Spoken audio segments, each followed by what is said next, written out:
Now, what if I told you that you could build a PC anywhere in the world for $310 with an RX 470 and a Ryzen 5 1400, 4-core, 8-threaded beast, 16 gigabytes of RAM, and a 512 gigabyte SSD? You'd probably say, Brian, you've lost it. But no, I haven't lost it, because what we've got here on the table is a build that's going to attempt to do just that, and of course, play games like Fortnite, GTA 5, and Dota 2 with great FPS at 1080p. So let's take a look at what we've got here on the table, and you may be wondering, where's the case? And this is where Tech Yes City knows what it's like to be on a budget, where our case is actually a motherboard box.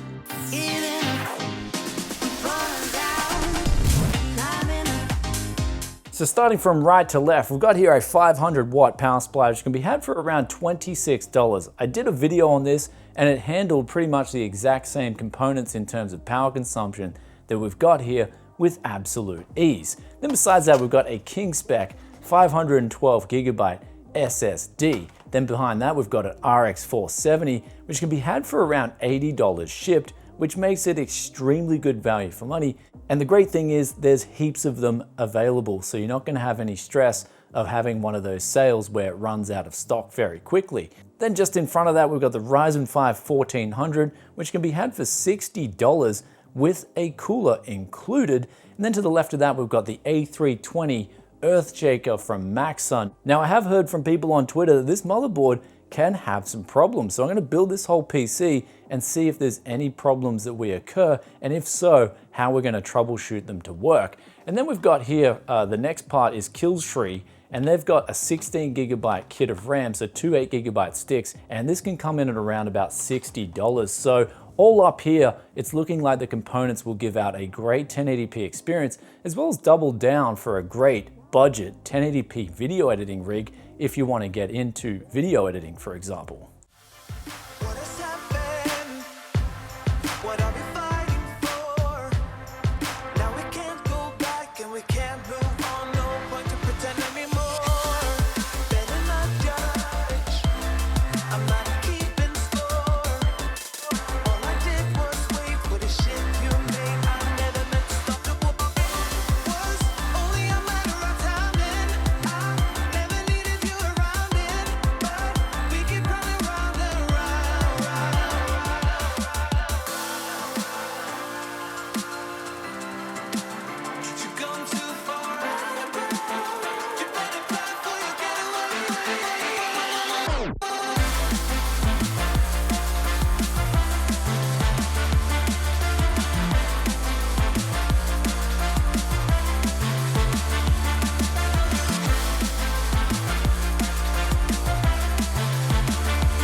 So I completed this build here, and it is booting up fine, ready to install Windows, but we did come into a problem already, and that is this RAM that we've listed in the intro. It just does not work with this motherboard at all.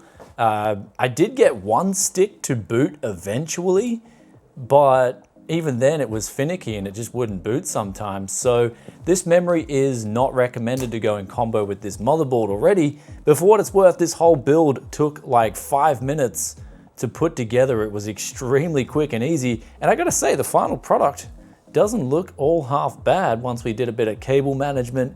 And of course, we've got those open air test bed temperatures, which are kind of good if you're on a budget. Now, this BIOS is very interesting on this motherboard. They have used an old school non-UEFI BIOS, although it does still support UEFI boot.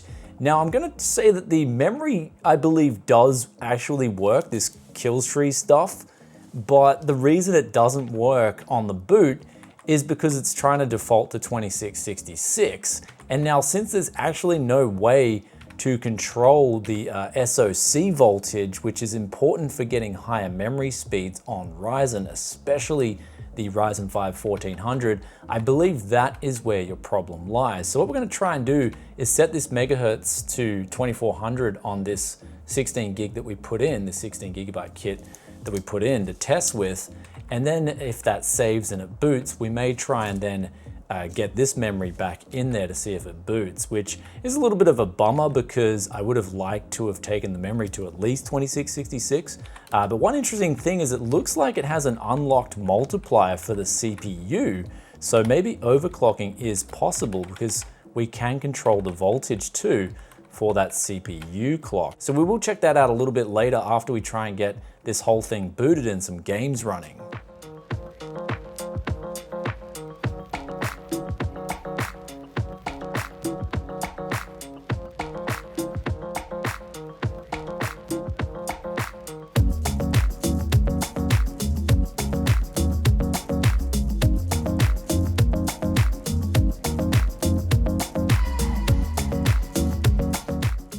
So now we've got some really good news, and that is we've finished stress testing the CPU for over 30 minutes. And when we put the IR camera on the motherboard itself, we were getting temperatures on the VRM around about 65 degrees. And then up north on the SoC, that was really cool too, which does mean that you can, I guess if Maxon, the motherboard maker, allowed it, you could push the SoC voltage higher on this motherboard. However, as it stands, the memory, we managed to get that up to 2666 megahertz because everything on this board is running absolutely fine once we changed the memory. We even did a Heaven benchmark for over half an hour as well, and the graphics card, the RX 470, that's running absolutely fine. So what we've got here is a smooth system that's clocking the Ryzen 5 1400 to 3200 megahertz all core, and we've got 2667 megahertz memory, so it should run games smoothly. I did, however, try overclocking the CPU, and even though it allows me to lock it into the BIOS, it doesn't recognize it in Windows. But with that out of the way, I've now got to install my games, set up my benchmarking software to get some numbers for you guys, and also activate Windows with this new motherboard, since generally new motherboards will need Windows to be activated. And that's not a problem because today's video sponsor, SCD Keys, has you covered. For as little as 13 USD, you can get yourself a legit single end user license Windows 10 Pro key by using the link in the description below, and then on checkout, put the coupon code in TYCSK to save yourself 12%. And that's how easy it is to activate Windows. I've been using SCD Keys for a while myself, so I can recommend it. Links in the description below, coupon code to save yourself some coin, and let's get back to getting these benchmarks finished.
And now we're at the next day, and we're actually in the afternoon, and I finished playing 3 different titles, and I spent a bit of time on Fortnite where I'm starting to get used to the game a little bit. Definitely enjoying Chapter 2, where as opposed to the first chapter I didn't enjoy it at all, where I'd just be jumping into games and getting completely annihilated. But this time around, I can actually play with people around my skill level, so it's pretty fun. I'm quite enjoying it, to say the least. But that being said, I'm enjoying it because this PC right here is getting around 150 average FPS, and the 0.1%, 1% lows are pretty good too. This is on a 1080p monitor with the high settings, and then we turn down the shadows and the post-processing. That just makes sure that we get a smooth experience while we're playing this game, and same with GTA 5. So the 3 titles that we played here today were really good. This PC, if you are on a budget, is definitely going to be giving you something that you may not be used to if you live in a remote area or just a place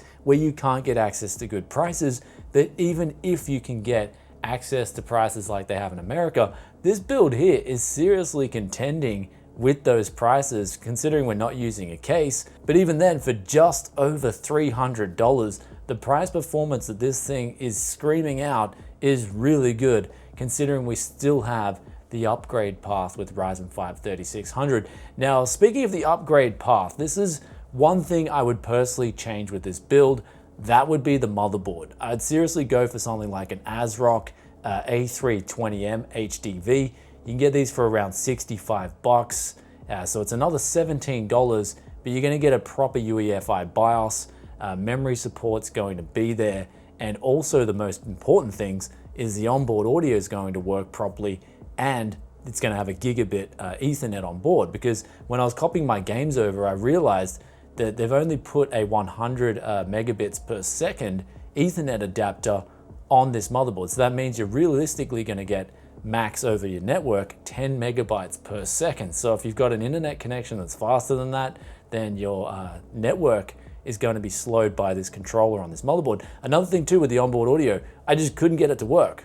So I had to plug in just quickly my Yeti Nano and then use the audio from that to then play games on headphones. So onboard audio and the NIC and then the BIOS aren't looking too good on this board. But besides those things, everything did check out. I didn't have any crashes while I was playing Fortnite. Everything was smooth, it wasn't dipping, and nothing turned off while we're playing games for over a day here. So it's okay, just that it does have limitations. Basically, in the world of PC parts, especially with this motherboard, you are getting what you pay for. I would recommend spending a little bit extra. You're just gonna get that bit more, as well as having future BIOS update supports from ASRock, for example, as opposed to Maxsun, which don't even have this motherboard listed on their website. Now, another thing that I would go with this build personally is with a different memory maker. And that's simply because when I did some more testing on this memory, actually what happened was one of the sticks was faulty and the other one was working. And so I tested this on another machine here just to confirm it.